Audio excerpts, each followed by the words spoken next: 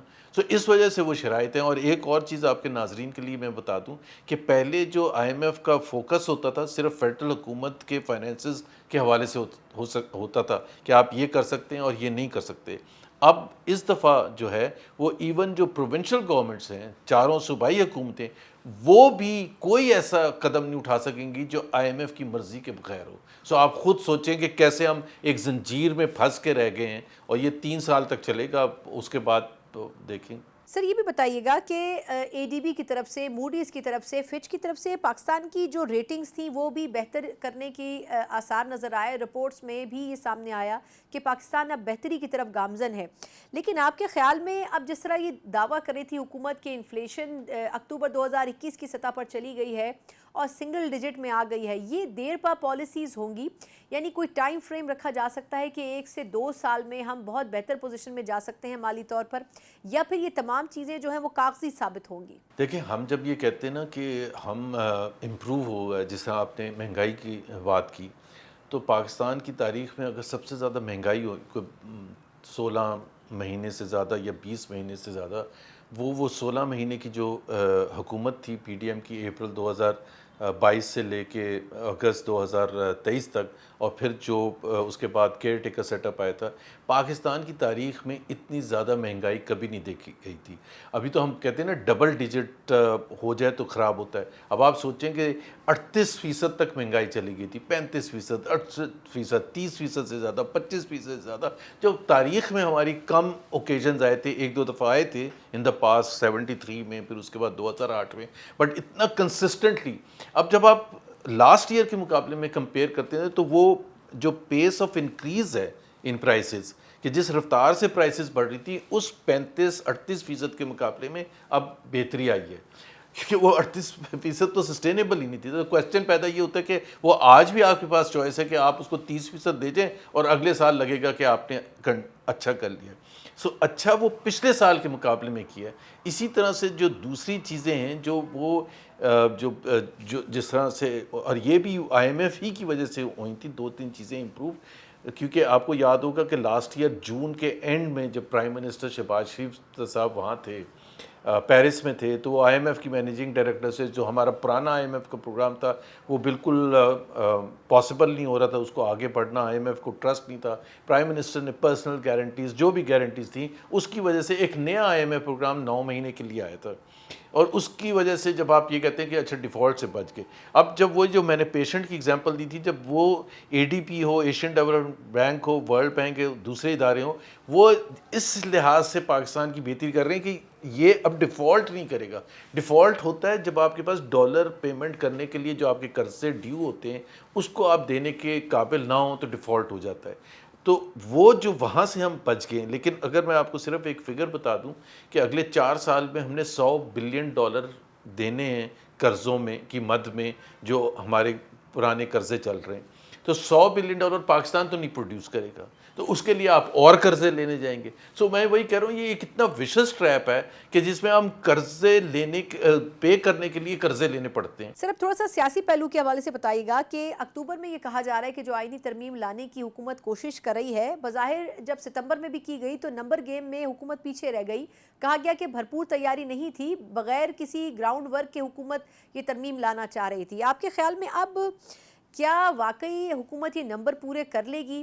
کس طریقے سے کرے گی؟ اور دوسرا، کیا ضرورت کیا پیش آ رہی ہے اس حکومت کو اس ترمیم کے لانے کے لیے؟ پہلی بات تو یہ ہے کہ وہ جو جس دن 15 سپتمبر کو لانے کی کوشش کی تھی، اب آپ خود اس سے اندازہ کہ وہ سیریسنس اتنی تھی کہ وہ ویکنڈ کو اجلاس بلایا تھا. وہ اتوار کا دن تھا. تو اتوار کا دن تھا اور اس دن وہ دو ہی چیزیں ہم اخذ کر سکتے ہیں دور سے بیٹھ کے، میں اور آپ۔ ایک تو یہ ہے کہ ہم نے پھر پورے دن دیکھا اتوار کو 11:30 بجے پارلیمنٹ کا سیشن ہونا تھا، اس سے پہلے 9:30 بجے کابینہ کا سیشن ہونا تھا، کیونکہ کابینہ منظور کرتی ہے تو آپ امینڈمنٹ لے کے آتے ہیں۔ 9:30 بجے صبح کو یا دو ہی چیزیں اخذ کر سکتے ہیں کہ یا تو ان کے پاس ظاہر تیاری نہیں تھی اور نمبرز پورے نہیں تھے، اور دوسرا یہ ہو سکتا ہے کہ یہ سمجھتے تھے کہ نمبرز پورے ہیں، اور ایون ایم این ایز اور سینیٹرز کو بھی نہ پتہ چلے کہ آپ امینڈمنٹ کیا لے کے آ رہے ہیں، وہ کتنی فار ریچنگ ہے، اس سے پاکستان کی جو ڈیموکریٹک پروسیس ہے وہ کس طرح سے ڈیریل ہوگا۔ تو وہ بجائے کہ اس کی ڈیٹیلز آئیں، اور اگر ہر ایم این اے کے پاس آئیں گی تو پھر مجھے بھی پتہ چلے گا، آپ کو بھی پتہ چلے گا، اور پبلک کو بھی پتہ چلے گا، اور ایک ریاکشن آنا شروع ہوگا، تو جلدی سے کرتے ہیں۔ ایک تو یا تو یہ ہو سکتا ہے، اور میرا جو میں جس نتیجے پہ پہنچا دونوں چیزیں تھیں۔ ایک تو یہ چھپانا چاہتے تھے کہ کیا کیا ہے، اور ایم این ایز کو بلا کے اس دن ربر سٹیمپ، جس طرح آپ کہتے ہیں نا کہ پارلیمنٹ کو ایز اے ربر سٹیمپ آپ یوز کرتے ہیں، ایم این ایز وغیرہ کی کوئی رائے اس میں شامل نہیں ہے، یہ ایک تو وہ بھی تھا، اور دوسرا تیاری بھی نہیں تھی، وہ جو مس مینجمنٹ تھی کہ جی اب پیپلز پارٹی کہتی ہے کہ جی ان کے پاس الگ ڈرافٹ تھا، جے یو آئی ایف والے کہتے ہیں ان کے پاس الگ ڈرافٹ تھا۔ دوسرا آپ کا جو کویسچن ہے کہ جی اس کے امینڈمنٹس جو میرا جو اپنا موقف ہے کہ آئی تھنک یہ پاکستان کی ڈیموکریٹک پروسیس کو جتنا نقصان یہ امینڈمنٹس پہنچائیں گی، پاکستان کی ڈیموکریسی کو کبھی اتنا بڑا نقصان نہیں ہوا تھا۔ اور اس میں جو فنڈامنٹل چیز ہے جو سمجھنے کی ہے، وہ ڈیٹیلز تو ہیں، لیکن ایک بنیادی چیز جو آئین کی ہوتی ہے اور ہمارے آئین کی ہے کہ جو ہمارے ادارے ہیں جیسے جوڈیشری ہے، وہ انڈیپینڈنٹ ہونا چاہیے، انڈیپینڈنٹ آف دی ایگزیکٹو، تاکہ وہ بالکل انڈیپینڈنٹلی بغیر کسی دباؤ میں، ایگزیکٹو کے دباؤ میں، بغیر ایگزیکٹو کے دباؤ میں فیصلے کر سکیں، اور پھر جا کے وہ صحیح فیصلے کریں۔ لیکن اس ترمیم کے حوالے سے یہ بھی بتائیے گا کہ چاہے یہ آئینی ترمیم ہو یا پریکٹس اینڈ پروسیجر آرڈیننس ہو، ان تمام چیزوں سے یا اقدامات سے لگ رہا ہے کہ حکومت نے عدلیہ کے اندر ایک ریزسٹنس کی فضا پیدا کر دی ہے، ججز کے مابین بھی، اداروں کے مابین بھی۔ آپ کے خیال میں اس کا فائدہ ایونچولی حکومت کو پہنچے گا، اداروں کو پہنچے گا؟ کیونکہ بظاہر عدلیہ کو تو اس کا نقصان پہنچ رہا ہے۔ جی، جو رولنگ ایلیٹ ہے نا، جو اس وقت جو حکومت وقت ہے، بیک بائی دی اسٹیبلشمنٹ، ظاہر سی بات ہے کوئی بھی حکومت ہو، میں اس حکومت کو نہیں، اس پولیٹیکل پارٹیز کو نہیں بلیم کرتا، یہ اسٹیبلشمنٹ کو اس طرح سے، سب چاہتے ہیں کہ جی ہماری مرضی کے فیصلے آئیں، سب چاہتے ہیں، یو ایس میں بھی ہوتا ہوگا، انگلینڈ میں بھی ہوتا ہوگا، انڈیا میں بھی ہوتا ہوگا، لیکن آپ کی مجبوری ہوتی ہے کہ وہ انڈیپینڈنٹ ہے، وہ اپنا فیصلہ کر رہی ہیں۔ جو آپ کا جو اہم بات تھی کہ جی جوڈیشری جس طرح سے لڑ رہی ہے، یہ تو میرا خیال ہے میں اور آپ بھی کہیں گے کہ یہ جو خط و کتابت آپ کی ہوتی ہے، آپ نے ہر ادارے میں آپس میں ڈفرینٹ آف اوپینین ہوتا ہے، لیکن وہ میرے ادارے میں بھی ہے، آپ کے ادارے میں بھی ہے، لیکن وہ پبلک تو کوئی بھی نہیں کرتا نا۔ جا کے کسی بھی کیریئر میں آپ یہ بتا دیں کہ آپ چیف ایگزیکٹو بنیں گے لیکن پاور نہیں ہوگی، تو وہ تو لڑے گا نا، وہ تو ریئیکٹ کرے گا، بالکل، تو بالکل ایسے ہی حال ہے۔ بہت بہت شکریہ محمد زبیر صاحب، سابق گورنر سندھ اور سینئر سیاستدان ہمارے ساتھ موجود تھے۔ یقیناً اس حکومت کی طرف سے جو بھی ایفرٹس کیے جا رہے ہیں اس کا بنیادی مقصد تو اپنا فائدہ ہے، اپنی جو ٹینیور ہے، اپنی جو مدت ہے اس کو انشور کرنا ہے، لیکن اس کے نقصانات بھی یقیناً پیدا ہوں گے، اور اس کے نقصانات کی ابتدا بھی اب ہو چکی ہے۔ ایک مختصر وقفہ، اور اس حوالے سے سب سے زیادہ مزاحمت کا جو علم بردار نظر آتی ہے وہ پاکستان تحریک انصاف جیسی جماعت نظر آتی ہے، جو کہ ان تمام ایشوز کے اوپر بڑی ووکل ہے، کورٹس کے اندر بھی ان کا موقف جانیں گے ایک مختصر وقفے کے بعد۔ بریک کے بعد ایک بار پھر آپ کو خوش آمدید کہتے ہیں۔ ایک مرتبہ پھر حکومت کی طرف سے جو ماحول بنایا جا رہا ہے فلور کراسنگ کی، نہ صرف یہ کہ راہ ہموار کی جا رہی ہے، بلکہ بظاہر یہ لگ رہا ہے کہ جو آئینی ترمیم حکومت لانا چاہتی ہے اور جو دعوے وہ کر رہی ہے کہ ہمیں جے یو آئی ایف اے یا پاکستان تحریک انصاف جیسی جماعتوں کی بھی ضرورت نہیں ہے، لیکن نمبرز پورے ہیں۔ اب حیرت کی بات یہ ہے کہ حکومت کے پاس نمبرز پورے کیسے ہیں، اور 2/3 میجورٹی کے لیے وہ نمبرز پورے کیسے کرے گی؟ اس کے لیے یقیناً آرٹیکل 63A سب سے زیادہ اہم کردار ادا کرے گا، اور اسی کی تشریح کے لیے اور تشریح کے اوپر غور کے لیے دوبارہ اپیل لے کر نہ صرف پاکستان پیپلز پارٹی اور نون لیگ سپریم کورٹ جا چکے ہیں، اس کے اوپر پی ٹی آئی جیسی جماعت اعتراضات اٹھا رہی ہے، کھل کر بات بھی کر رہی ہے پچھلے 2 دن سے، لیکن اب دیکھنا یہ ہوگا کہ آیا واقعی اگر آرٹیکل 63A کے حوالے سے جو نظرثانی اپیلیں ہیں اس کے اوپر سماعت ہوتی ہے